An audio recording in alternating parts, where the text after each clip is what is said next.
Hello aspirants, एक बार फिर से आप सभी का स्वागत है यूपीएससी हिंदी मीडियम चैनल पे। और चैनल पे नए हैं तो प्लीज़ जल्दी से चैनल को सब्सक्राइब कर दीजिए।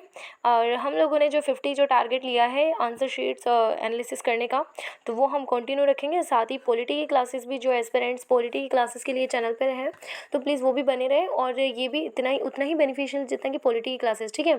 तो पॉलिटी की क्लासेस भी मैं कंटिन्यू अपलोड करती रहूँगी, तो टेंशन की कोई दिक्कत है नहीं। तो आज हम एनालाइज करते हैं या फिर विश्लेषण करते हैं आकिब खान सर की जो ये आंसर शीट है ऐसे राइटिंग की, क्योंकि 50 का हमने टारगेट लिया है तो 50 ऐसे कवर करेंगे। तो एस्पिरेंट्स, ये जो टॉपिक है जलवायु परिवर्तन, अर्थात ये ज्योग्राफी और पर्यावरण है, ठीक है। Environment and ecology and geography से दोनों से रिलेट करता है, ठीक है। तो मैंने जैसे आपको बताया था कि आप जीएस जैसे जैसे पढ़ेंगे तो आपका ऐसे राइटिंग का जो पोर्शन है ना, वो भी साथ साथ में स्ट्रॉन्ग होता जाएगा, ठीक है। तो आकिब खान सर की 2022 में हिंदी मीडियम से 268वीं रैंक आई थी। और इनका आप देख सकते हैं, पहले तो आपको ये एक मोटिवेशन का काम करेगा कि हैंड राइटिंग भाई जो ऐसे के अंतर्गत आराम से टाइम मिलता है, ठीक है। बट उसमें भी जैसे काफ़ी लोग जो है हैंड राइटिंग अच्छे से कर सकते हैं। बट इन्होंने ये इस वक्त मतलब ये वाली जो हम जो कॉपी का विश्लेषण कर रहे हैं ना, ये मैन कॉपी नहीं है इनकी जो एग्ज़ाम की। और लेकिन इससे एक चीज़ आप मोटिवेट हो सकते हैं कि हैंड राइटिंग आपकी ज़्यादा अच्छी नहीं है तो भी कोई बात नहीं, काम चल जाएगा अगर एग्जामिनर उसको साफ तरीके से समझ सके तो, ठीक है।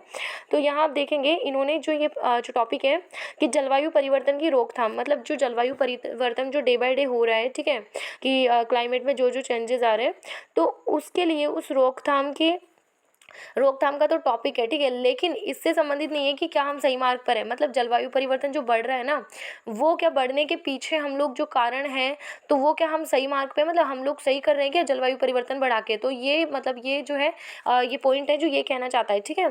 तो इसमें जैसे इनका अगर इन्होंने फ्रेमवर्क बनाया था, जैसे आप देखें तो एकदम कॉपी के लास्ट में चलते हैं, तो इन्होंने फ्रेमवर्क भी बनाया था कुछ इस हिसाब से। जैसे ये पहला, ये तो ऐसे राइटिंग का पहला टॉपिक है जो हम अगली क्लास में डिस्कस कर लेंगे, ये वाला, ठीक है। ये है इनका जो है जो जलवायु परिवर्तन से संबंधित जो है ये इन्होंने कुछ इस प्रकार से जो है फ्रेमवर्क बनाया था। तो वैसे ये मैं आपको अच्छे तरीके से समझा देती हूँ कि किस हिसाब से इन्होंने किया होगा, ठीक है। तो जैसे मैं बताती हूँ, ठीक है। तो यहाँ इन्होंने क्या किया, एक कहानी के साथ में स्टार्ट किया, ठीक है। तो कहानी इतने अच्छे तरीके से इन्होंने स्टार्ट किया है ना ऐसे को, इन्होंने ये बताया है कि 2025 तक दुनिया जो है तकनीकी रूप से विकसित हो चुकी होगी। और उस वक्त कोई एक मालदीव की एक छोटी लड़की है, तो वो क्या ये सोचती है उस दुनिया को 2050 में जो विकसित हो चुकी है, जो पृथ्वी जलने लग गई एकदम ग्लोबल वार्मिंग की वजह से, ठीक है, क्लाइमेट चेंजेस की वजह से। और काफ़ी सारे जो भी बड़े जो अभिजात वर्ग के लोग हैं उन्होंने अंतरिक्ष में अपना निवास स्थान बना लिया परमानेंटली। लेकिन जो लोग पिछड़े हुए हैं, ठीक है, जो लोग गरीब तबके से हैं, वंचित वर्ग है, उनका क्या, उनके लिए तो वो पृथ्वी पर ही जो है जीवन रहेगा उस वक्त भी। और वो उस वक्त भी जो है झुलसते रहेंगे उस गर्मी में, मतलब जो क्लाइमेट चेंजेस की वजह से जो गर्मी या फिर जो अकाल, ठीक है, या फिर जैसे जंगलों में आग लगने की समस्या है, बहुत सारी जो समस्या जनरेट होती है क्लाइमेट चेंजेस की वजह से, वो सभी चीज़ें तो उनको फेस करनी पड़ेगी। तो उनके बारे में ये बताया है, ठीक है, कि गरीब और पिछड़े लोग ही रह गए, तो वो उनको देखकर उसकी अंतरात्मा जो है करज उठती है, ठीक है। तो ये कहानी के माध्यम से इन्होंने स्टार्ट किया।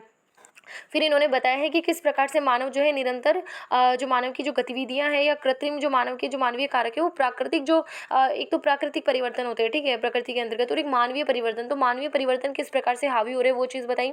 फिर ये बताते हैं कि जो जलवायु परिवर्तन है उसके दुष्प्रभाव किस प्रकार से हो रहे हैं, ठीक है। तो उससे पहले इन्होंने जैसे रिपोर्ट की चर्चा कर दी, तो रिपोर्ट के बारे में बताया है कि 2040 तक जो है इसके बहुत ज़्यादा हार्मफुल जो इफेक्ट पृथ्वी पर पड़ने वाले हैं, ठीक है। फिर उन्होंने बताया कि अमेजन वनों के अंतर्गत आग लगने से क्या इम्पैक्ट हुए हैं, ठीक है। और भी महत्वपूर्ण आप देखते हैं कि बहुत सारे जैसे भारत के अंतर्गत भी हम देखते हैं कि जैसे मध्य प्रदेश है, ठीक है, इधर जो है बहुत सारे राज्यों में जो है बिना कारण ही जो है आग लग जाती है। तो आप देख सकते हैं यार, जंगलों के अंतर्गत वन्य जो जैव विविधता है, वन्य जो जीव है, वो बेचारे कहाँ जाएंगे। अब वो लोग अगर मानव बस्ती की ओर पलायन कर जाते हैं या फिर सड़कों की तरफ पलायन कर जाते हैं, तो हम लोग जिन लोगों ने जो पहले जो जीव जंतु आए थे उन लोगों की जमीनों पर अतिक्रमण कर रखा है, तो वो तो उन्हें जीने नहीं देंगे, ठीक है। वो चाहेंगे कि ये जंगलों में रहे या फिर अभ्यारण्य में कैद कर देंगे, ठीक है। तो एक तरह से जो खाद्य श्रृंखला जो प्रभावित होगी उनके विलुप्त से, तो वो भी एक जो है एक दुष्प्रभाव के रूप में सामने आएगी। तो ये कुल मिला के ये दुष्प्रभाव बताना चाह रहे हैं, ठीक है। अभी मतलब पहला तो इन्होंने स्टोरी के माध्यम से बता दिया क्या जलवायु परिवर्तन है और किस प्रकार से इसका इम्पैक्ट होगा, ठीक है। उसके बाद में ये इम्पैक्ट को ब्रॉड तरीके से बता रहे हैं और अलग अलग पॉइंट्स बता रहे हैं, ठीक है। तो मैंने आपको पहले भी बताया है, जो हमने पहले जब रवि सिहाग सर की जो कॉपी का एनालिसिस किया था, तो उसमें मैंने आपको बताया था बहुत सारे जो पॉइंट्स बताए थे किस प्रकार से ऐसे लिखना है। तो आप सभी को पता है, आप फ्रेमवर्क में पॉइंट बना सकते हैं, ठीक है, अलग अलग हेडिंग सब हेडिंग बना सकते हैं, बट इसमें आप नहीं लिख सकते, ठीक है। इसमें आपको जो डायमेंशनल जो यूज़ करना है वो एक पैराग्राफ के रूप में ही यूज़ करना है, ठीक है। पूरा फॉर्मेट पैराग्राफ के रूप में होना चाहिए। हाँ, आप अंडरलाइन कर सकते हैं जहाँ पर आपको एग्जामिनर को दिखाना है कि आपने कुछ अलग से विशेष जो है लिखा है, ठीक है। तो ये चीज़ इन्होंने बताई है, ठीक है। और भी बहुत सारे जैसे इन्होंने आंकड़े जो है तथ्यात्मक रूप से प्रस्तुत किए हैं। फिर इन्होंने बताया है जलवायु परिवर्तन के माध्यम से हो रही जो मौतें हैं उनका इन्होंने जिक्र किया है, ठीक है। महासागरों पर जीवों पर पड़ने वाले नकारात्मक प्रभाव इन्होंने बताए हैं। साथ ही हिमनदों के पिघलने से जो जनरेट जो समस्याएं हैं वो इन्होंने बताई है, ठीक है। भाई इससे क्या होगा, भाई ध्रुवीय जो राज्य हैं उधर मतलब जो राज्य, भाई राजनीतिक लैंग्वेज में जो एक देश को राज्य कहा जाता है, तो हम जो है यूजुअली जो सबकी लैंग्वेज है वही बात करेंगे। तो जो नॉर्मली जो भी जो राष्ट्र हैं, जो ध्रुवीय राष्ट्र है उनको तो इतना खतरा नहीं होगा, बट जो उष्णकटिबंधीय राष्ट्र हैं उनको ज़्यादा खतरा हो जाएगा, ठीक है, जलवायु परिवर्तन से, ठीक है। तो ये चीज़ें इन्होंने बताई है। फिर इन्होंने बताया है जानवरों के अंतर्गत, जैसे इन्होंने एक जानवर का जिक्र किया है, मिलेमी नामक जानवर, जिसकी प्रजाति जो है लुप्त होने की कगार पर है, मतलब लुप्त हो चुका है, ठीक है। तो इस प्रकार इन्होंने मतलब ये आप समझें कि भाई अच्छे से इन्होंने स्टडी किया है जीएस को, एनवायरमेंट एंड इकोलॉजी को, ज्योग्राफी को। उसके बाद में इन्होंने जैसे लानिनो अलिनो इनकी भी इन्होंने जिक्र किया है, ठीक है। फिर इन्होंने बताया है कि भाई इन्होंने महात्मा गांधी की जो पंक्ति प्रस्तुत की है ना वो बहुत ही अच्छी है। मतलब आप 3-4 जो है 3-4 ऐसे के टॉपिक्स में आप प्रस्तुत कर सकते हैं। अगर आप 1-2 आप आराम से कोई भी डेफिनेशन है या कोई भी कोट अगर आप याद कर लेते हैं, उसको आप 3-4 ऐसे के अंदर यूज़ कर सकते हैं। ऐसा नहीं हो कि आप 2 ऐसे एक दिन में एक ही पेपर में लिख रहे हैं और वहीं पे वो दोनों पंक्तियाँ यूज़ करें, नहीं। मतलब अगर कोई भी आपको टॉपिक दे दिया जाए, अगर वो उससे रिलेट करती है तो आप उसका यूज़ कर सकते हैं।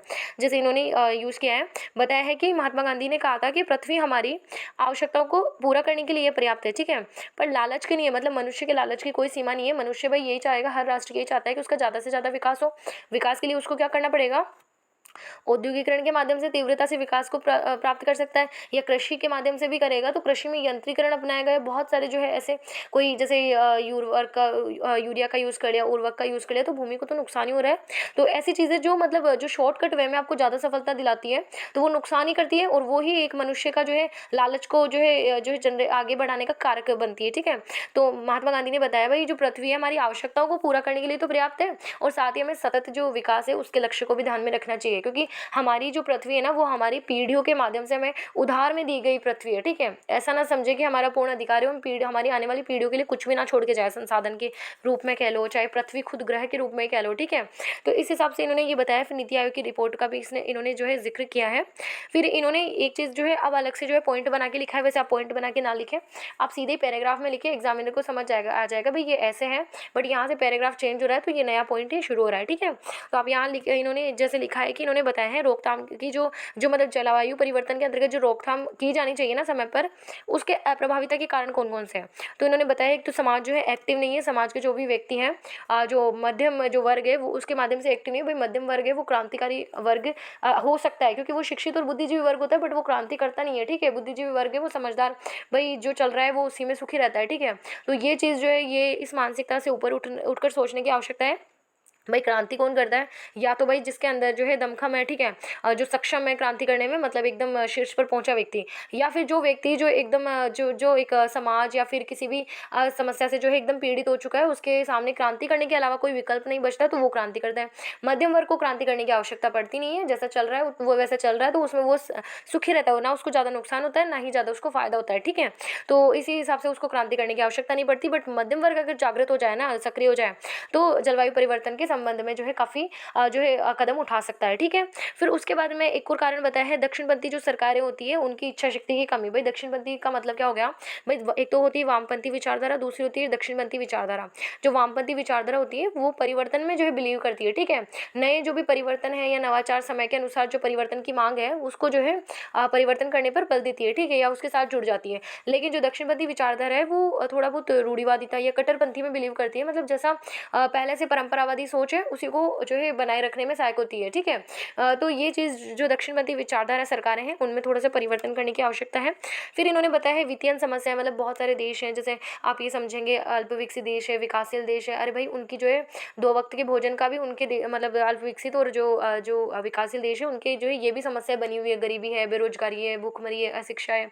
तो भाई इन सब चीज़ों की जो है पूर्ति वित्तीय से हो सकती है, और वित्तीय जो समस्या है वो किससे जो है किससे दूर हो सकती है, वो हो सकती है या तो औद्योगिकरण से या पूंजीवादी जो विचारधारा है जिसके अंतर्गत उद्योगों का या फिर तीव्रता से विकास किया जाता है। भाई आप ये चीज़ समझे, भाई हम लोग जो है चलो विकासशील देश है, ठीक है भारत, तो भारत अगर ये कदम उठा भी लेता है जैसे जीरो कार्बन जो नेट जीरो की जो सोच है उसको अपना भी लेता है, तो क्या फ़ायदा होगा भारत को? भाई भारत इतने टाइम तक गुलाम रहा, ठीक है।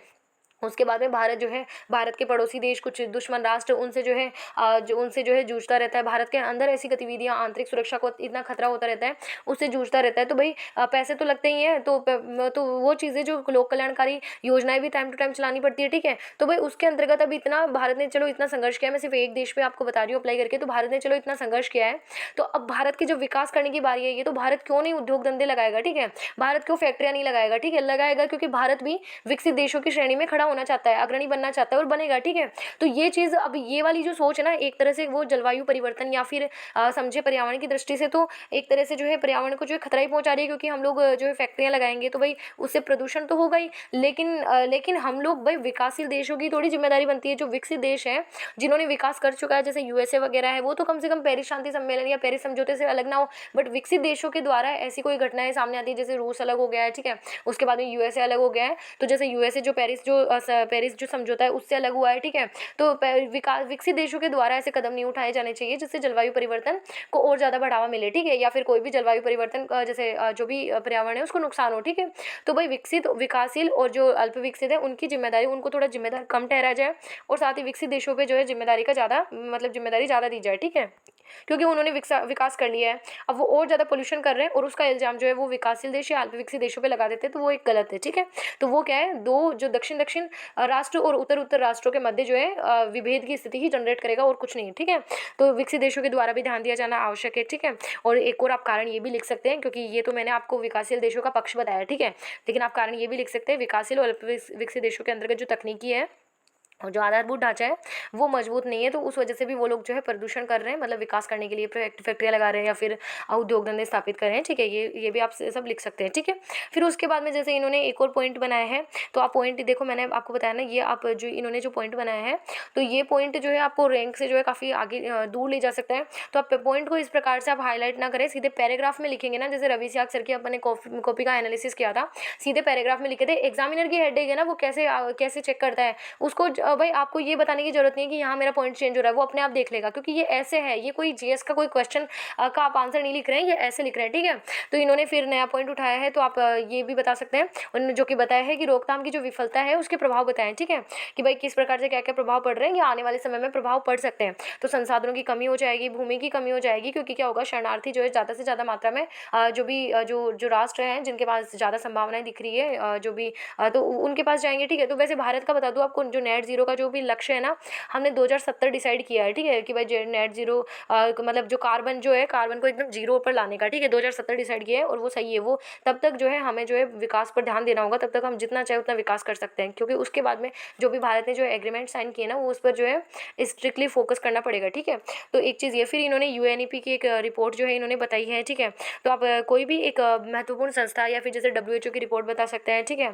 फिर बाद में जैसे इन्होंने एक जैसे बताया है बहुत सारे जो मतलब प्रभाव बताए हैं, भाई समुद्री शैवाल नष्ट होने के खतरे। भाई आज जो है भारत क्या सॉरी विश्व को देख लो कि इंटरनेट के जो है तार जो है बिछा दिए समुद्रों में। अब भाई समुद्रों के अंतर्गत जीव नहीं रहते क्या? अब वो खाद्य श्रृंखला को प्रभावित नहीं करते अगर उनमें से कोई भी जीव या प्रजाति लुप्त हो जाएगी, लेकिन क्या करें भाई, विकास के लिए जरूरी भी है, ठीक है।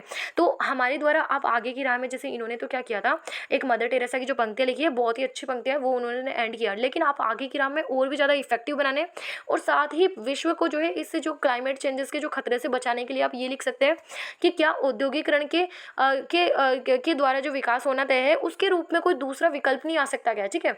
जैसे जो तकनीकी जो खतरा पहुंचा रही है, जो जीवों को या जैव विविधता को नुकसान पहुंचा रही है, क्लाइमेट चेंज को नुकसान पहुंचा रही है, उसके विकल्प में हम कुछ और नहीं देख सकते क्या, हम कुछ और विकल्प नहीं ला सकते क्या? तो इस प्रकार का कोई विकल्प आपको ढूंढ कर लाना है, आपकी जो है कल्पना शक्ति को बढ़ाकर, ठीक है। तो वो चीज़ें लिखनी है। फिर इन्होंने बताया है कि ग्रीन हाउस की गैसों में जो उत्सर्जन हो जाएगा, ठीक है, बहुत ज़्यादा, मतलब 25% से जो ज़्यादा बढ़ रहा है, ठीक है। फिर पर्यावास नष्ट हो जाएंगे। और आगे की राह में इन्होंने लास्ट में जो एंड किया है वो इन्होंने ये बताया है कि जो मदर टेरेसा की पंक्तियाँ बताई है कि मैं जो कर सकती हूँ वो तुम नहीं कर सकते, और जो तुम कर सकते हो वो मैं नहीं कर सकती, लेकिन हम दोनों मिलकर एक महान कार्य कर सकते। तो इन्होंने ये बताया हर व्यक्ति को जो है इस मतलब ये वाली जो पंक्तियाँ है ना, आप ऐसे हर किसी भी अभियान के टाइप के ऐसे में, किसी भी टाइप के ऐसे में जहाँ पे आपको किसी जो है किसी नवा नवाचार को जो है या किसी इनिशिएटिव को जो है लाना है, तो उसके अंतर्गत आप लिख सकते हैं। तो आप ये पंक्तियाँ याद कर लें, लिख लें अपनी कॉपी में कि भाई अगर एक व्यक्ति के करने से नहीं होगा, ठीक है, परिवर्तन वो ज़्यादा से ज़्यादा लोग जुड़ेंगे, मैं आप सभी मिलकर, ठीक है, तो तभी परिवर्तन एक महान कार्य जो है पूर्ण हो पाएगा, ठीक है। तो इन्होंने फिर कालिदास का भी बता दिया है, ठीक है। तो ये कुछ जो है इस प्रकार से इन्होंने फ्रेमवर्क बनाई थी। तो आज का ऐसे की जो एनालिसिस है यही एंड करते हैं। तो सब्सक्राइब कर दीजिए चैनल को, क्योंकि 50 जो हमने टारगेट डिसाइड किया है वो हम कंप्लीट करेंगे। उसके बाद में जो आंसर की जीएस की कॉपीज़ है, मैं आंसर राइटिंग की, वो भी डिस्कस करेंगे। और फिर मैं ये सोच रही हूँ कि आंसर राइटिंग की प्रैक्टिस के लिए भी जो है आपको क्वेश्चंस दूँ और साथ ही कॉपीज़ भी चेक करूँ, ठीक है। बट फ्रेंड्स, मेरे को इतना टाइम नहीं मिल पाता है, क्योंकि मेरे को पॉलिटी की क्लासेस भी अब टाइम पे अपलोड करनी है। 2-4 दिन से वो क्लासेस भी अपलोड नहीं हो पाई, तो एस्पिरेंट्स काफ़ी टाइम से वेट कर रहे हैं। तो मिलते हैं नेक्स्ट क्लास में। धन्यवाद। और यूटिलाइज़ करती हूँ मैं टाइम को अपने। और सब्सक्राइब कर दीजिए चैनल को, लाइक कर दीजिए और 3-4 दोस्तों के पास ज़रूर शेयर कर दीजिए। धन्यवाद। जय हिंद, जय भारत।